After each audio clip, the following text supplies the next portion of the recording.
Locked On Podcast Network and Odyssey present Locked On Sports Today. Just how far can the San Diego Padres go? Brittany Griner's sentence was a necessary next step into getting her home. And the Rams got some concerning news about their most important player. I'm Kainani Stevens in for Peter Bukowski. I'm Peter Bukowski, starting your day with the can't-miss stories and biggest debates in sports. You're Locked On Sports Today. Searching all major sports. Found. Let's start with the biggest story. So I used to think the Yankees were the most loaded team in baseball to the point where it was unfair, but now the Padres have clearly entered the conversation. Had to check in with Locked On Padres. Javier Reyes, I'm sure he's having a great 48 hours or so since that trade deadline went final, and he's got this new look team to look at. So what has it been like to see some of these new faces for your team? Look, man, it's been fantastic, right? Like, it's been great. And it's a true remake, I think, of the whole team. While it is Juan Soto that is the prized golden egg possession, right? That's what everyone's going to be talking about for good reason. It's also the fact that there's no more Eric Hosmer, who was a very much maligned character for San Diego Padres fans. And on top of that, you also get Josh Bell, you get Josh Hader, and you get Brandon Drury. So it's like there's a real, like, giant remaking of the lineup going on right now. So it feels like almost a new team. And I think that's why you saw so many fans so excited in Soto's first game, even though it's the bottom of the first inning in a game in August. It's pretty nuts seeing people standing up for that. And not to mention you get Tatis. It's pretty cool. And I know it's early on, obviously, for them, but what does the playoff potential look for them? Because if they can get all of these new players into the mix and kind of settle, they have a couple months before postseason starts. What's kind of the ceiling for them in your eyes? I think it's as far as possible. I think that they can go to the World Series for sure. I think there are some teams that I fear.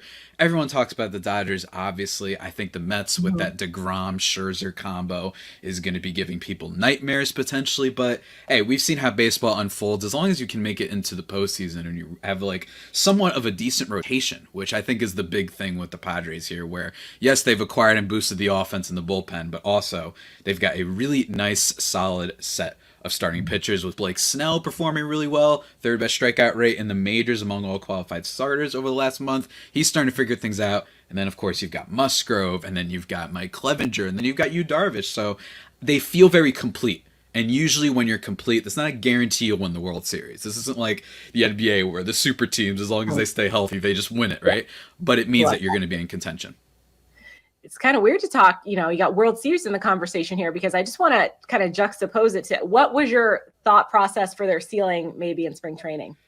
In spring training, I thought that their kind of contention, they could be a wild card team. And I thought that was kind of it. Maybe they can make some noise. They can be a little fun. But I did wonder, without Tatis, I said wonder very weirdly just now. I thought that without Tatis and without a lot of firepower and players on this offense, with Trent Grisham regressing so much from what he was in 2020, and, some other players like, Jake Cronenworth hasn't had the best year at the plate offensively. I didn't know if they have enough firepower, and it felt like they were being carried by like they were a little bit like the Angels almost, right? Or it's like more of a top heavy team. But with all these acquisitions and just seeing players play better as the season has gone along is what's made them feel like a World Series contender, right? With the acquisitions at the deadline, with the fact that even Hassan Kim, he's played at least an average bat, and then he has really good defense. So the team has depth. And again, I don't even know where to keep continuing, to be honest with you. It's just so much fun talking about this team. But yeah, it's definitely changed a little bit. But I always thought that the team was at least solid. And you saw that without the additions before they even got them. They were above 500 team. So a lot of new additions. Obviously, Juan Soto's the big name everybody's nationally talking about. He's got 2 years left on that deal, also this season as well. But where does the team kind of set on trying to get him signed long term? Is he going to wait this out, or does the success of this team kind of might help them or hurt them?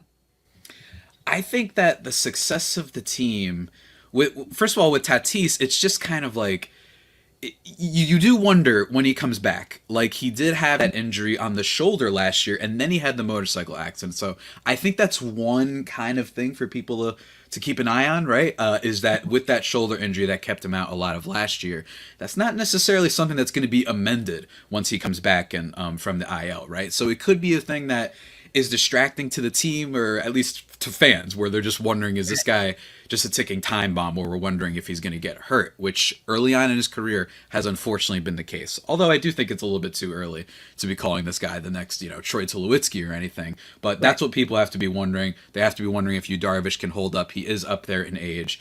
But even still, every team's got questions, man. You know what I mean?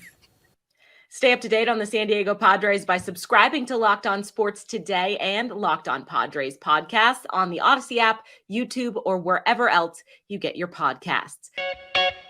Thank you for making Locked On Sports Today your first listen. Coming up, Brittany Griner's sentence was passed down.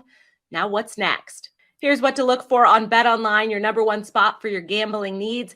There's 3 games to watch out for on Friday's MLB slate. The Washington Nationals are on the road against the Philadelphia Phillies. BetOnline likes the Phillies to win with their money line at -195. Pittsburgh Pirates are coming off a walk-off win, and they travel to Baltimore. BetOnline has the Orioles as the favorites, though, at -156 to win. And the Atlanta Braves and New York Mets meet at Citi Field for the start of a weekend series. BetOnline likes the Mets to win at -129. BetOnline, it's where the game starts. NFL Commissioner Roger Goodell has chosen former New Jersey Attorney General Peter C. Harvey to hear the appeal of the 6-game suspension for Cleveland Browns quarterback Deshaun Watson. The NFL is seeking a tougher penalty under the league's personal conduct policy in the wake of disciplinary officer Sue L. Robinson's ruling on Monday. Under the collective bargaining agreement, Goodell had the option to consider the appeal himself or to appoint a designee. The NFL is appealing for an indefinite suspension that would be a minimum of 1 year. That's what they were previously looking for as well. A source told ESPN's Jake Trotter. The NFL also wants a monetary fine, which Watson was not levied by Robinson, and they want the star quarterback to undergo treatment as well. Reports are LeBron James and the Lakers had a, quote, productive discussion about their future together on Thursday. James met with Lakers Vice President of Basketball Operations and General Manager Rob Pelinka, as well as new Lakers coach Darvin Ham, in the war room at the Lakers practice facility in El Segundo, California. James is entering his contract's final year, worth $44.5 million, and he will be 38 years old when his current deal is up. The maximum length of a contract a player aged 38 or older can sign is 2 years, according to the NBA's CBA. Yesterday was the first day that LeBron was eligible to sign a 2-year, $97.1 million contract extension with the Lakers. LA Dodgers left-hander Clayton Kershaw left his start on Thursday at San Francisco with lower back pain. Kershaw felt discomfort while he was warming up before the bottom of the 5th inning on Thursday. The 3-time NL Cy Young winner winced and pointed to the dugout and then walked off the field gingerly with a trainer. Quote, just felt something kind of lock up there in the 5th and couldn't really throw after that, Kershaw said. The Dodgers did not add a starting pitcher during the trade deadline, despite being involved in multiple markets for top-flight pitchers who were eventually traded to other teams. And on the diamond, the Pittsburgh Pirates walked it off against the Milwaukee Brewers in an embarrassing way for the Brew Crew. Zip, zap, kazoo. What happened, Brew Crew? The Milwaukee Brewers get swept by the Pittsburgh Pirates. 2 walk-offs in 2 days, as a passed ball was what got the Pirates the W today over the Milwaukee Brewers, who are winless since trading Josh Hader on Tuesday's trade deadline to the San Diego Padres. The Pirates not only ending their 7-game losing streak from last week, but have now won 3 straight games, and the offense has been a large part of it. The offense came alive yesterday with the Brian Reynolds walk-off. They come alive today, winning in extras 5-4 in 10 innings. This is the Pirates team I want to see.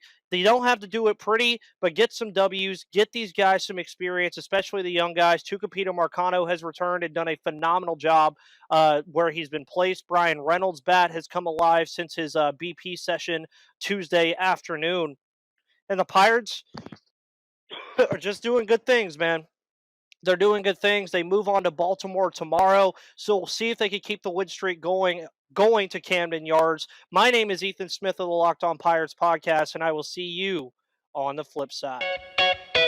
The trial for Brittany Griner coming to a close, so to speak, in Russia today. She got a 9-year sentence out of possible 10 years for for smuggling drugs into Russia, as they've convicted her at this point. Not a huge surprise. We knew this was going to come about. We're checking in with Em Adler from Locked On Women's Basketball today just to talk a little bit about this, because obviously we weren't super surprised by this. We knew it was probably, it's 99% conviction rate in Russia. So we knew it was going to come to this. And now it kind of opens the door to do a prisoner swap possibly. But is this just, I think for people that are following this is just the next step in the process. Yeah, this is what's been expected the entire time. TJ Quinn at ESPN, who's been pretty much the voice to follow on this the whole